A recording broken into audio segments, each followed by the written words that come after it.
Shannon uses spoken poetry to heal, empower, and process life. Her life, like many others, has not always been an easy one. She doesn't see that as a hindrance, but a calling to move forward. Her belief in the power of her own being and the potential of each of us shines through in her writing. Here she is with Royal Family.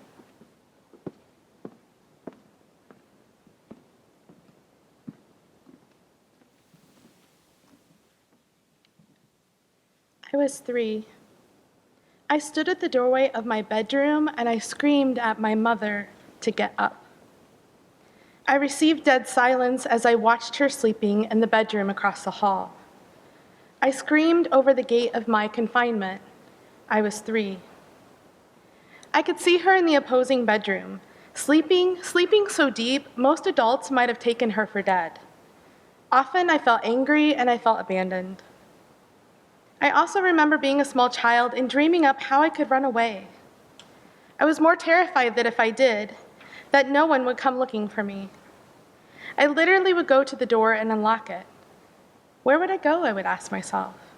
I was only 3. Then at age 4, my mother died suddenly, and I felt guilty for having moments where I hated her. And now I was told I would never see her again. As a child, I couldn't have understood what bipolar, agoraphobia, and panic attacks meant. To imagine now any soul living with multiple afflictions now brings new meaning to the strength of my mother.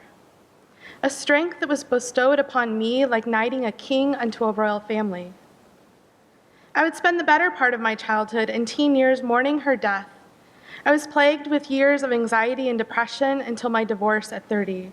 And then my life shifted, the most great shift. For 30 years, I slept. A slumber that most humanity walks, where dreamers are dead and hope is an unseen reality. For 30 years, I slept. Held back, neglected, and verbally thrashed every time I tried to be myself. A path perfectly created to polish the gem of my soul. For 30 years, I slept. And then I was gifted with a great shaking, a gift disguised as pain. This was my divorce, and I fought for my life at the hem of my Creator's love, and that victory set me free. For 30 years, I slept. Then, only then, I could hear the shackles of others. Clearly, I had been awakened to their reality. Like crystal clear water, I could see them, trapped in their beliefs, paralyzed by the doom of their own inner thoughts, a place that had been my habitat for 30 years. For 3 years, I have been awakened. I became a practitioner of my gifts, as though the ocean waves had created the most precious gem from the most turbulent water, seared by the most precise pain. And now I awaken those who slumber, who better to awaken others, but one who slept for so long. I am awakened, I am you are me, and for those who sleep, they cannot see. I see love, potential, vulnerability, capacity, community. I see dreamers, courage, and oneness. We are each puzzle pieces of this world. Please don't be overwhelmed. We are only responsible for our own selves.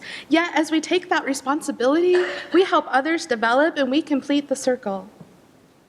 We might spend our whole lives, maybe 30 years or more, trying to figure out the part we play. Remember this. Awakening often starts with the most great shaking, a rumble disguised by pain. That is where the gift lies. For 30 years, I slept, and I would do it all over again to be able to have what I have now, the power to wake up each day and not apologize for who I am and what I am meant to do, and to have the blessing of being able to do it. So sleep until you're ready to wake.